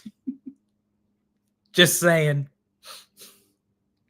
Let's see, Jay Shear. Our first movie is going to be Succession, but it's about Disney and OG and George and the main characters.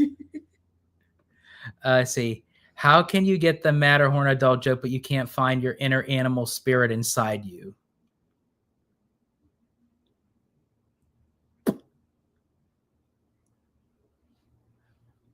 I don't know. I'm like, why can't I not get this? I don't know. I'm usually good at this stuff. Am I losing it? Yeah, I think so. I think I'm losing it, unless I already lost it.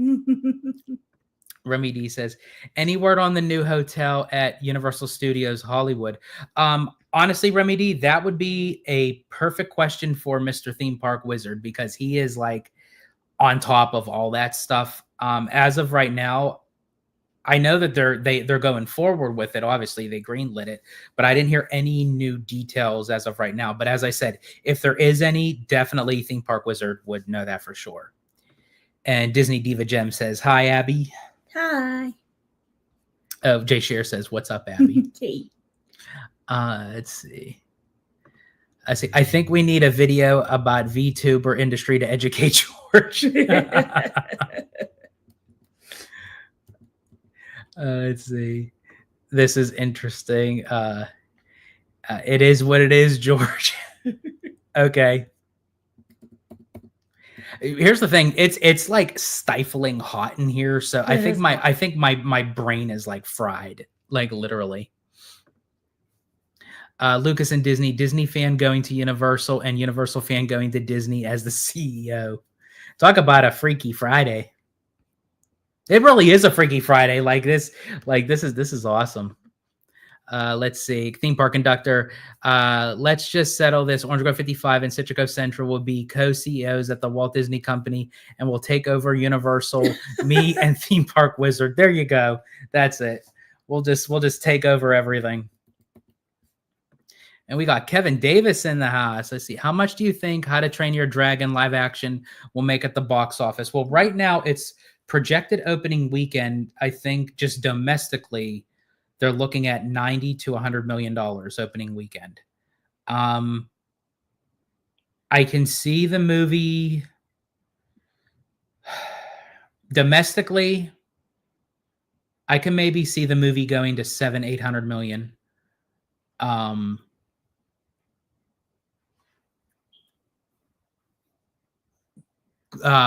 Internationally, domestically, I'll say between 5 and 6. So just to highball it, I'll say 600 million. 600 million for domestic, 800 million for international, global. So I'll say like 1.4 bill globally. I'll say 1.4 bill. Am I right? I have no idea. We'll have to wait and see. Mm-hmm. Let's see. Mr. Seymour Duck Slimer for Universal President George and OG can be co-CEOs of Disney. There we go. Got that. Got that Eisner and Wells thing going. Yeah. Jay Scherer, theme park conductor. You make a good point. You and Wizard would kill it, but this doesn't let me roast George. Yeah, he has to fly with it. Sorry, Seymour.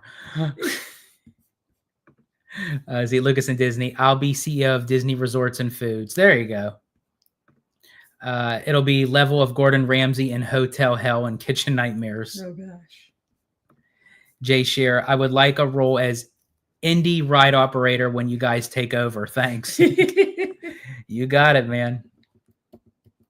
Indie ride operator. Indie ride operator. Best ride. Lucas and Disney, I swear all I'm going to see is Jay just rephrasing everything that Sean Connery said from The Last Crusade as an operator. It'll drive me insane. Jay Shearer said, welcome to the Rock.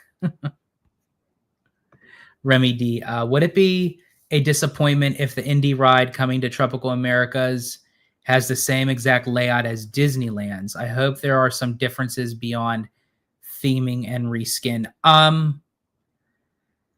As far as I know, Remy D, when they first built Dinosaur, I think don't correct me if I'm wrong, but I thought that it was the same layout as Disneyland's Indiana Jones. Like the track layout is exact replica, but they said the storyline and everything is going to be completely different. So we'll just have to see like how they integrate the track layout with the new storyline.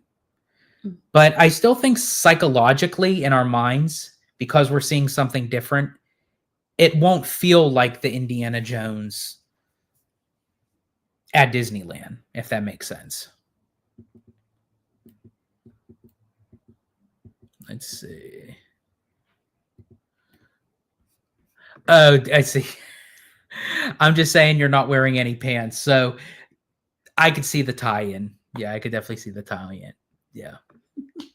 Wild sex beast. As of right now, unfortunately, due to my circumstances with my kidney stone, it's like in that department, unfortunately. Hopefully that'll come back soon because this stone is driving me nuts.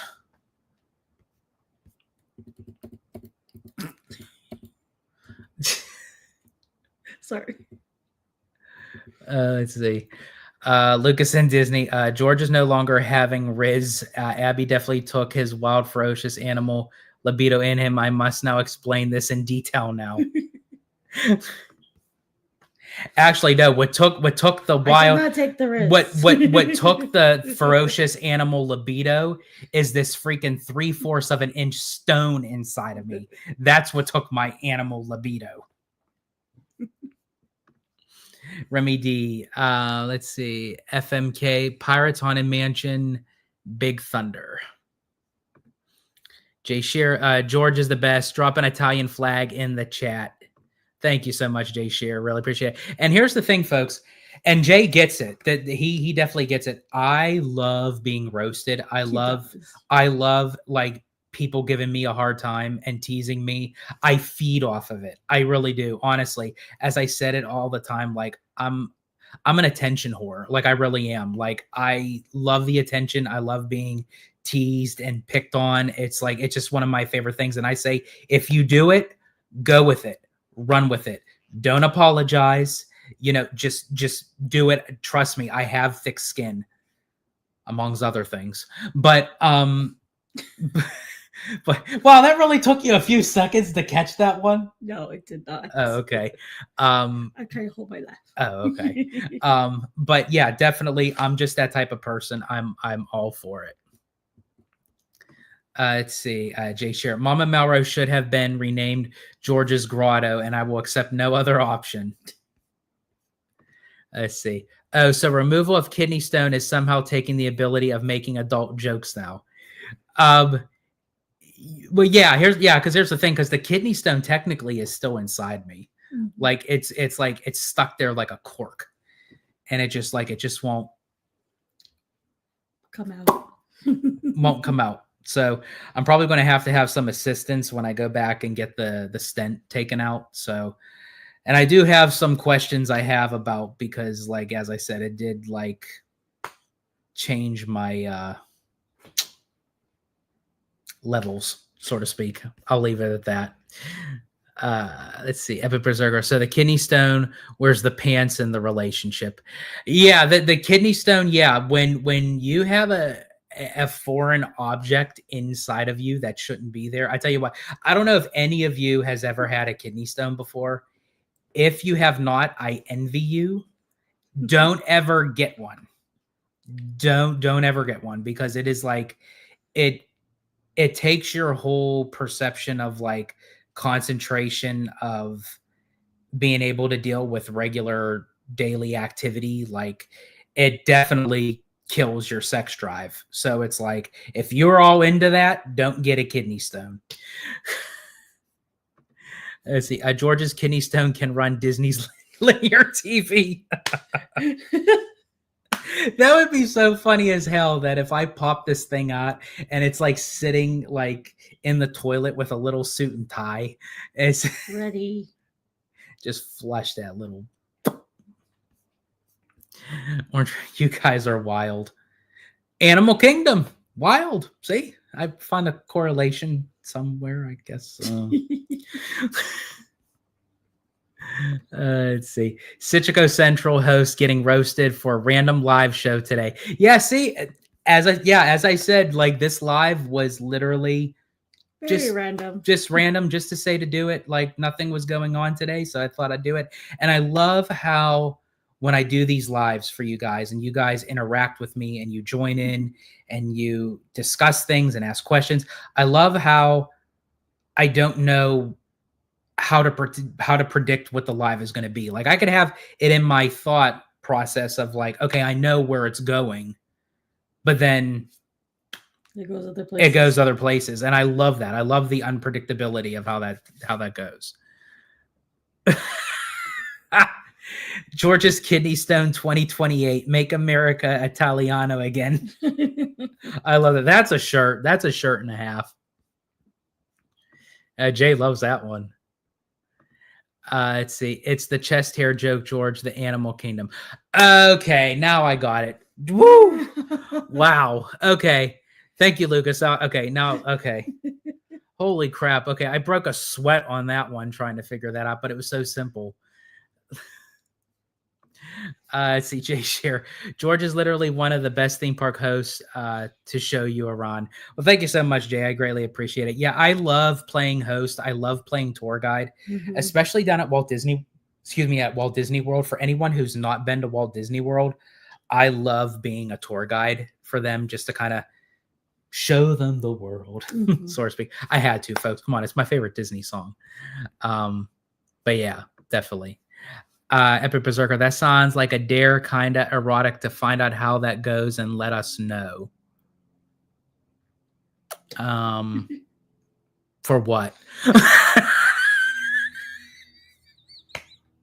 I'm sorry, I'm like off the deep end here. Oh, God. Lord. Let's see. Jay Share.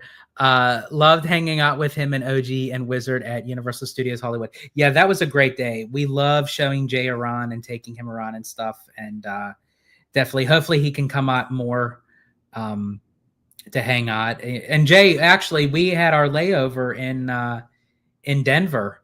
And I told Abby, as I always tell OG, it's like, for how many times that I've had a layover in Denver, you would think that I would have been able to see you much more than what I already have. Mm-hmm.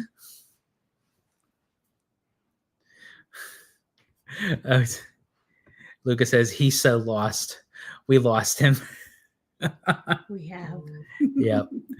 Remy D, what do you think of a Muppet overlay on Hall of Presidents? I absolutely agree 110%. I think, honestly, what the Hall of Presidents was and now what it has become based off of political agendas and like how the country sees both sides, it's not good for theme park environment. You want to kind of leave that out at the gate and enjoy yourself. I would love a Muppets takeover in the Hall of Presidents, because you can kind of incorporate what they did where they had like the great moments with the Muppets at Liberty Square, but just incorporate that in the theater.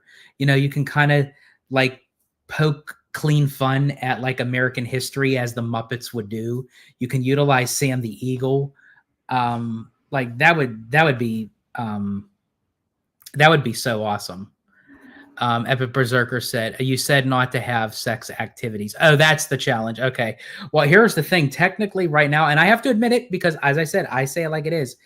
The challenge is going on right now because, as I said, right now, there's like, unfortunately, it's nothing really I can do about it right now until I get this taken care of. So hopefully by this coming week, possibly.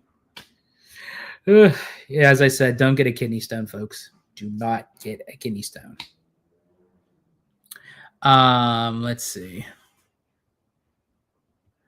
Oh, let's see. Remy D, how come you didn't answer my FMK question? Oh, I'm sorry. I did bring it up, but I didn't answer it. Let me go back up. Let me see. Pirates, Haunted Mansion, or Big Thunder?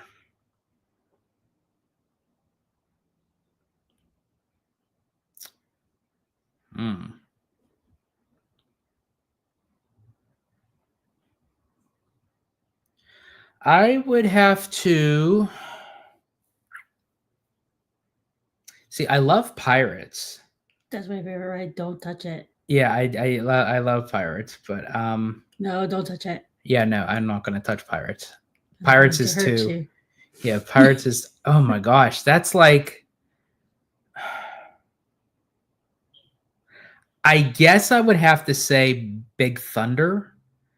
I guess if I really had to pick, because I feel like with Big Thunder you can still kind of change it to something like like where you can. I mean, that Haunted and Pirates, I think it's just too immersive. Of how they are. Yeah, I wouldn't. Yeah, so I'd say Big Thunder. Is that what you would say? Yes, because you're not touching Pirates. Yeah. She doesn't want Disney to touch Pirates. No. Oh my God, Lucas. FMK stands for F my kidneys. Oh my gosh. See, too bad Haunted Mansion isn't scary enough to drop kidney stones.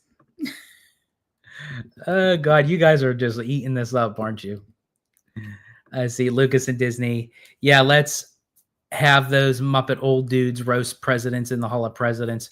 Oh, Statler and Waldorf. That would be hilarious. That would be funny.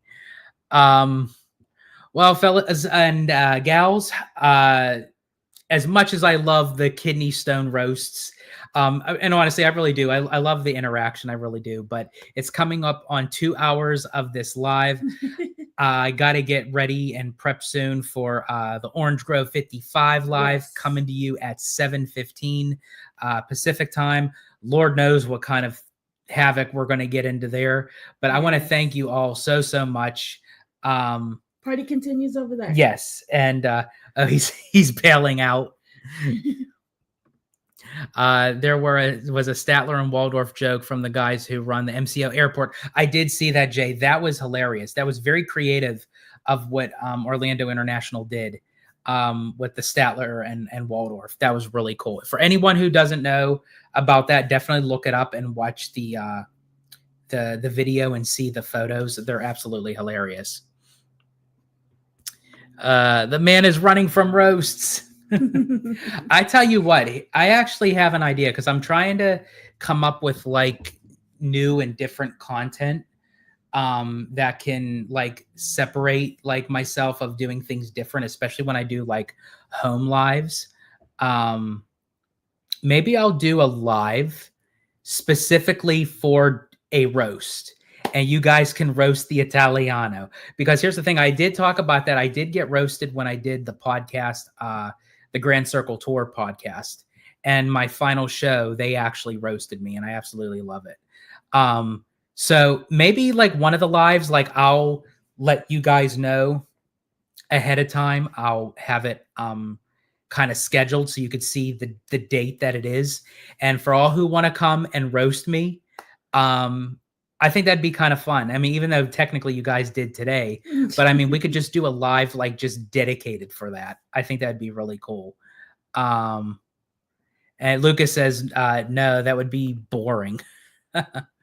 Unexpected roasts are the greatest. Yeah, that is true. But I mean, I'm just saying, I'm just trying to come up with different content that like, not necessarily like scripted kind of thing, like, but like, just like, kind of where like to expect the roast, but just kind of let it come naturally, sort of like how you guys did today. See, Disney Diva Gem, good live, guys. Thank you so much, Disney Diva Gem, for all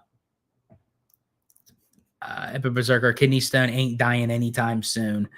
I hope it does. It needs to go.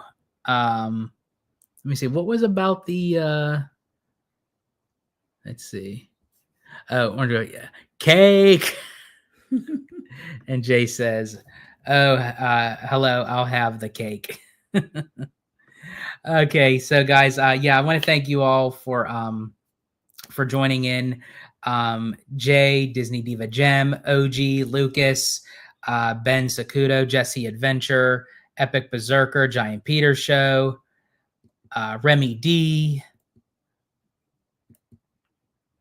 Let me see. I want to give a shout out to everybody here. Mr. Seymour Duck, Kevin Davis, Theme Park Conductor.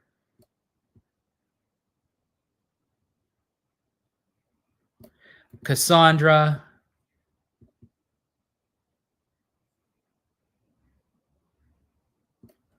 Brian.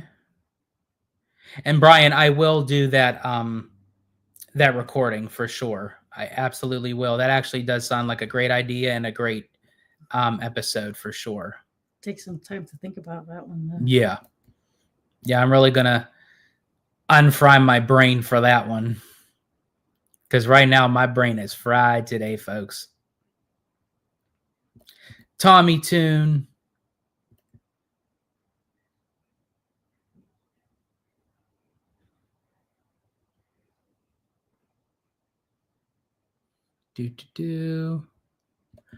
Mademoiselle, Jacob Weller,